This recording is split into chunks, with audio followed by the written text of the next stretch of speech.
भाजपचे नेते राधाकृष्ण विखे पाटलांनी बाळासाहेब थोरातांवर हल्लाबोल केला। संगमनेरमध्ये अमोल खताळ यासारख्या सामान्य तरुणाविरोधात 2 खासदार आणि माजी मुख्यमंत्र्यांच्या मुलाला आणून सभा घ्यावी लागते। जर तुम्ही काम केलंय तर सभा घेण्याची गरज काय, असा सवाल करत विखेंनी थोरातांना डिवचलं। तर काही जण स्वतःचे भावी मुख्यमंत्री म्हणून बोर्ड लावतायत, असा टोला विखेंनी थोरातांना लगावला। तसंच राजकारणाची पद संपली आहे, थोरातांच्या लेकीला त्यांना पुढे करावं लागतंय, असा हल्लाबोल विखेंनी केला। इथे 40 वर्षाची दहशत लोक आता मोडून काढायला निघालेले आहेत। आज माझ्याकडे मतदारसंघात येऊन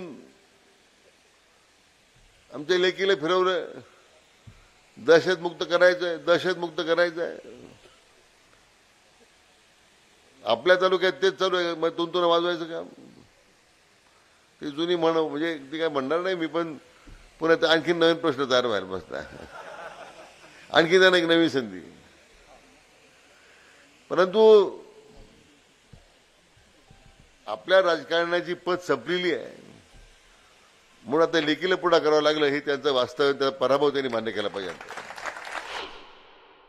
मला आश्चर्य वाटलं, अमोलच्या विरोधामध्ये 2 खासदार, माजी मुख्यमंत्र्यांचा मुलगा यांना तळेवर आणलं त्यांनी। एवढं तुमचं मोठं काम आहे, इतकं तुम्ही डोंगरा एवढं काम केलेलं आहे, तालुका दुष्काळमुक्त केलेला आहे, तालुक्यामध्ये प्रत्येक मुलाला रोजगार मिळालेला आहे। मग एवढी मोठी शक्ती प्रदर्शन करण्याची काय गरज होती बरं? काही लोक आता स्वतःच बोर्ड लावत आहेत भावी मुख्यमंत्री, त्यांना असंच भावी ठेवलं पाहिजे तुम्ही।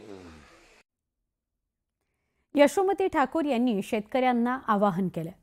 शेतकऱ्यांनी सोयाबीन विकण्याची घाई करू नका, लवकरच आपलं सरकार येणार आहे, तेव्हा सोयाबीनला 7,000चा भाव देऊ। सध्या 3,000 ते 3,500 रुपयांचा दर मिळतोय, त्यामुळे शेतकरी अडचणीत आलाय, असा हल्लाबोल त्यांनी केला। सोयाबीनला 7,000च्या वर MSPचा भाव देणार आदरणीय खरगे साहेबांनी, आदरणीय चन्नथल्ला साहेबांनी याची घोषणा केलेली आहे। आणि महाविकास आघाडीचं जर सरकार आलं तर सोयाबीन हा 7,000 रुपयांनी विक्री होणार। माझी सर्व शेतकऱ्यांना आव्हान आहे की बाबा सोयाबीन आत्ता विकू नका, थोडंसं 4-5 दिवसच राहिलेले आहेत, तुम्ही थोडं थांबून जा।